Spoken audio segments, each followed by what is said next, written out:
What's up, folks? I'm Chris, one of your MLB writers here at Occupy Fantasy. Here what they look at Game 1 of the World Series here in 2023, taking place on Friday, October 27th, between the Arizona Diamondbacks and the Texas Rangers. I'm going to quickly be going over some of the top plays for your DFS lineups between the Diamondbacks and the Rangers here for game number 1.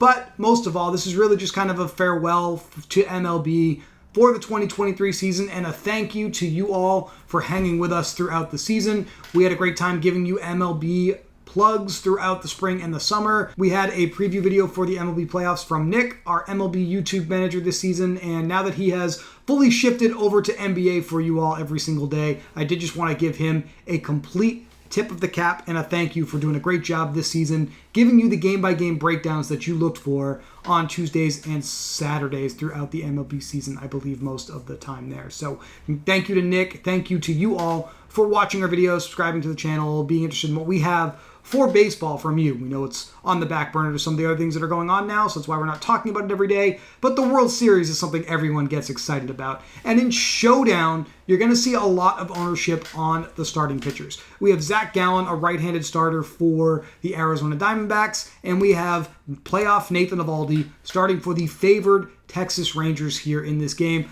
Both of these guys, strong right-handed pitching options to get into your lineups. I think the best way to play DFS single game tournaments is to prioritize hitters at your captain spot. Texas is the favored side in this game, and I think by far the most popular play is going to be Adolis Garcia here, who has basically destroyed the MLB playoffs. He is 1 RBI away from tying the most RBI in a postseason, probably going to break that during this World Series. Throw him in here. My favorite captain play for high upside large field tournaments like the Game 1 extravaganza here on DraftKings, rookie Evan Carter. This kid mashes against right-handed pitching. He's terrible against left-handed pitching. In fact, he's susceptible to a lot of pinch hit risk if a lefty comes in. So that is one thing to be aware of with Evan Carter. But getting Evan Carter into the lineup at captain, he's a little bit cheaper than some of his high-end Ranger counterparts that we see here. We expect Corey Seager to hit right behind him.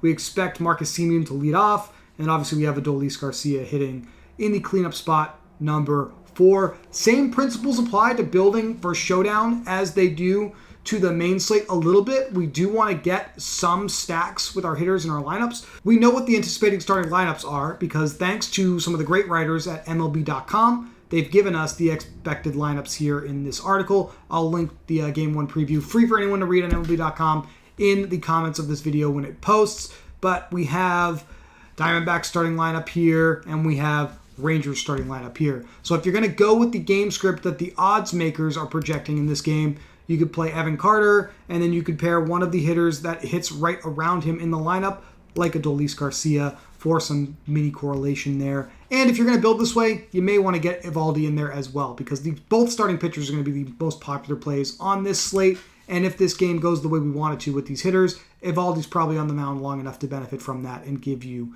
the victory. One of the lowest owned ways for you to play a high upside lineup is to completely skip out on the starting pitchers. There's a very good chance that if you build that way, you're going to lose if the pitchers go 4 or 5 innings and hit their expectation.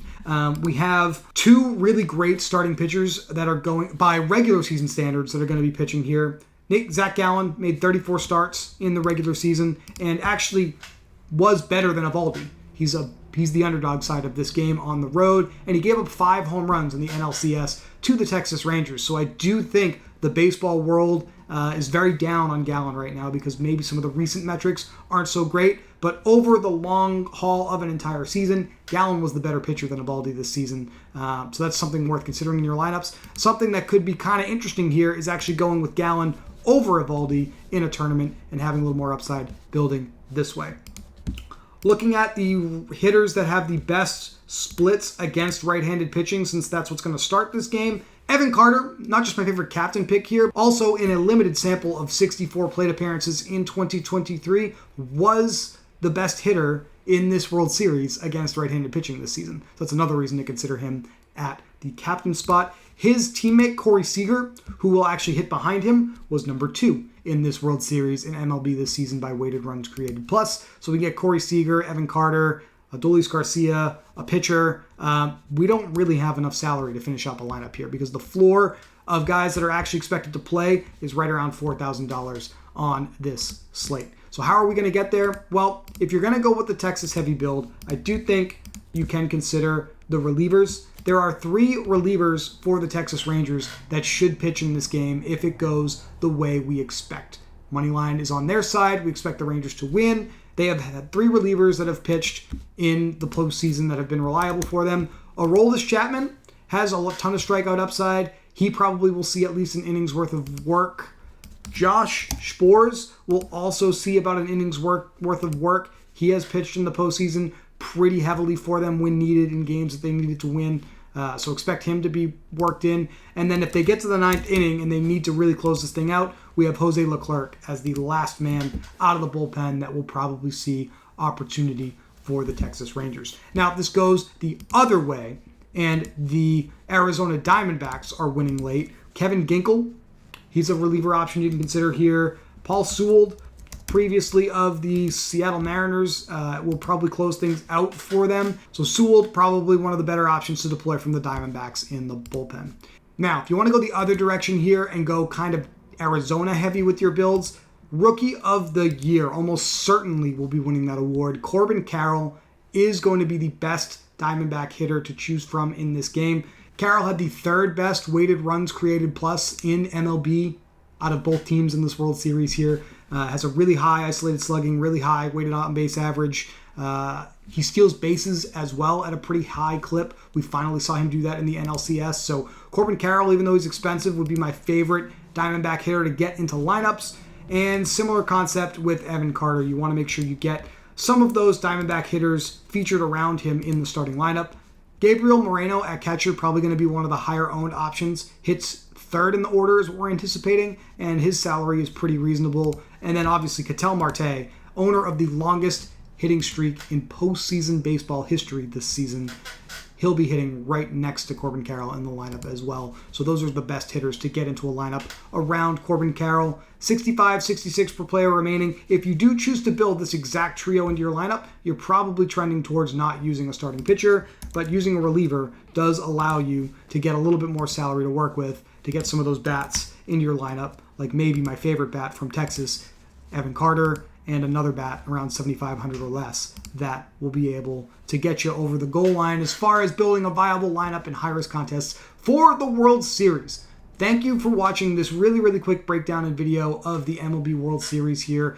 In 2023, the Occupy model will be available for this game on Friday morning. And we will actually have some rankings in there, not just for the starting pitchers, but also for some of these relievers that we think have a really good opportunity to get into the game and be differentiators in your lineup. The one final hint I will give you if you're going to be building lineups for the World Series here is make sure you click on this Remove Non-Probables checkbox, because that opens up the player pool and shows you all of the players that are available, and that's how you can find guys like Paul Sewald who are expected to have the best chances to pitch out of the bullpen in this game. All right, so Diamondbacks, Rangers, World Series game number 1, the Showdown Extravaganza. We'll be in the Discord talking about the World Series until it concludes and we crown a champion here in 2023. Once again, thank you for following and engaging with our MLB content all season long, and we'll see you again next season in 2024.